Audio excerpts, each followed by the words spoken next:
ದಕ್ಷಿಣ ಕಾಶಿ ನಂಜನಗೂಡಿನ ಕಪಿಲಾ ನದಿಗೆ ಕೊಳಚೆ ಚರಂಡಿ ನೀರು ಸೇರ್ಕೊಂಡು ದುರ್ನಾತ ಬೀರ್ತಾ ಇದೆ. ಕಪಿಲೆಯ ಒಡಲಿಗೆ ಪಟ್ಟಣದ ಕೊಳಚೆ ನೀರು ಹಾಗೂ ನಂಜನಗೂಡಿನ ಕಲ್ಲಹಳ್ಳಿ ಕೈಗಾರಿಕಾ ಪ್ರದೇಶದ ಕೊಳಚೆ ನೀರು ಸೇರಿ ಮಲಿನವಾಗ್ತಿದೆ. ನಂಜುಂಡೇಶ್ವರ ಸ್ವಾಮಿ ದೇವಾಲಯಕ್ಕೆ ಬರುವ ಭಕ್ತರು ಪಾಪ ಪುಣ್ಯಗಳನ್ನು ಕಳೆದುಕೊಳ್ಳಲು ಕೊಳಚೆ ನೀರಿನಲ್ಲಿ ಮಿಂದು ರೋಗ ರುಜಿನಗಳಿಗೆ ಸಿಲುಕ್ತಾ ಇದ್ದಾರೆ. ಕೊಳಚೆ ನೀರು ಸರಾಗವಾಗಿ ಹರಿದು ಕಪಿಲಾ ನದಿಯನ್ನ ಸೇರ್ತಾ ಇದ್ರು ನಗರಸಭಾ ಅಧಿಕಾರಿಗಳು ಕ್ಯಾರೆ ಅಂದಿಲ್ಲ. ನಂಜನಗೂಡು ಪಟ್ಟಣದಿಂದ ಹರಿದು ಬರುವ ಚರಂಡಿ ನೀರು ಬಸ್ ನಿಲ್ದಾಣದ ಬಳಿ ಕಪಿಲಾ ನದಿಯನ್ನ ಸೇರ್ತಾ ಇದೆ. ಇದೇ ನೀರಿನಲ್ಲಿ ಭಕ್ತರು ಸ್ನಾನ ಮಾಡಿ ಪಾಪ ಪುಣ್ಯಗಳನ್ನ ಕಳೆದುಕೊಳ್ಳಲು ಬರ್ತಾರೆ. ನಗರಸಭೆಯ ಅಧಿಕಾರಿಗಳ ಗಮನಕ್ಕೆ ಬಂದರೂ ಯಾವುದೇ ಮುನ್ನೆಚ್ಚರಿಕೆ ಕ್ರಮ ಕೈಗೊಂಡಿಲ್ಲ. ಈಗಾಗಲೇ ಬೇಸಿಗೆ ಆರಂಭವಾಗಿದೆ. ಸಾಂಕ್ರಾಮಿಕ ರೋಗಗಳು ಹರಡುವ ಭೀತಿ ಇದೆ. ಇಂತಹ ಸಂದರ್ಭದಲ್ಲಿ ಮಲಿನಗೊಂಡಿರುವ ಕಪಿಲೆಯಲ್ಲಿ ಸ್ನಾನ ಮಾಡುವ ಭಕ್ತರು ರೋಗ ಪೀಡಿತರಾಗುವ ಸಂಭವ ಇದೆ.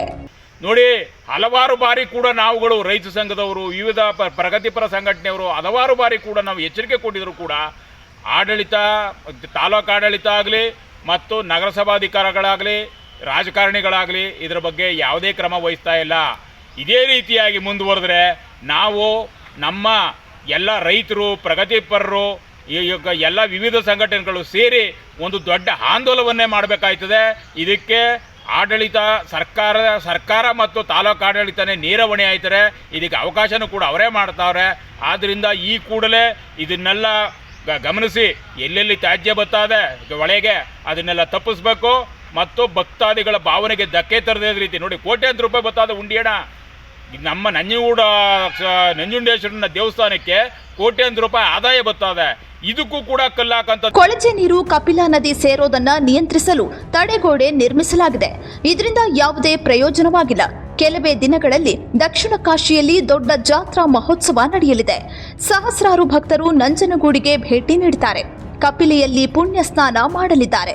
ಮಲಿನ ನೀರು ಭಕ್ತರ ಆರೋಗ್ಯದ ಮೇಲೆ ಪರಿಣಾಮ ಬೀರಲಿದೆ.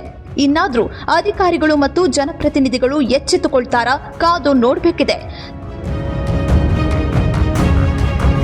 CM Sugandharaju, public next, Nanjangud.